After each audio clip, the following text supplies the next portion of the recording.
বিবাহিত ভাই বোন যারা আছেন বলেন তো সংসার জীবন কেমন চলছে? কেউ হয়তো উচ্ছ্বসিত কণ্ঠে বলবেন বেশ ভালো আলহামদুলিল্লাহ, কিন্তু কারো বা ভেতর থেকে বিষণ্ণ সুরে বলে উঠবে এমনটা তো হওয়ার কথা ছিল না। আসলে সময়ের সাথে সাথে প্রেম ভালোবাসাগুলো কেমন যেন ফিকে হয়ে যায়, তাই না? প্রথম দিকে কত আবেগ, কত যত্ন, কত উচ্ছলতা, কিন্তু যত দিন যায় কেমন একঘেয়েমি এসে ভর করে। বারংবার মনে হয় কেমন করে এই সম্পর্কটাকে আবার আগের মতো সুন্দর করা যায়। আজকে আমি আপনাদের এমন এক মহামানবের গল্প শোনাবো যিনি ছিলেন দুনিয়ার সবচেয়ে সুখী স্বামী, যার ঘরে চাঁদের মোলায়েম আলোর নে ছড়িয়ে থাকতো ভালোবাসার সুবাস। পরিবারের প্রতিটি সদস্যই যাকে ভালোবাসতেন মন প্রাণ দিয়ে। বলতে পারেন তিনি কে?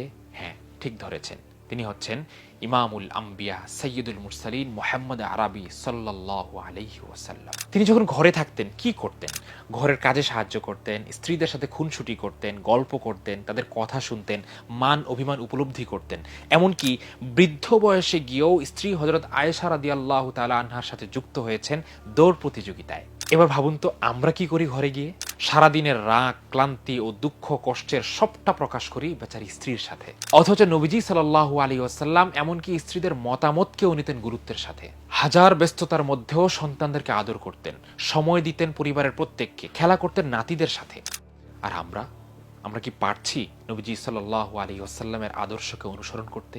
এই যে এত এত ডিভোর্স, বিচ্ছেদ, ঘরে ঘরে ঝগড়া বিবাদ, কলহ, অশান্তি, ভুল বোঝাবুঝি, সমাধান কোথায় এসবের? সমাধান হচ্ছে এই বইটিতে। শেখ সালেহ আহমদ শামী রচিত নবীজি সাল্লাল্লাহু আলাইহি ওয়াসাল্লামের ঘর সংসার। এই একটি বই পারে আপনার সংসারের চিত্র বদলে দিতে।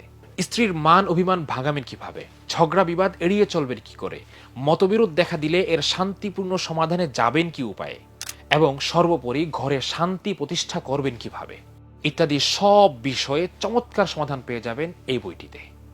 নবীজি সাল্লাল্লাহু আলাইহি ওয়াসাল্লামের ঘর সংসার। সিজদা পাবলিকেশন থেকে প্রকাশিত এই বইটি আপনারা অর্ডার করতে পারেন রকমারি.com থেকে।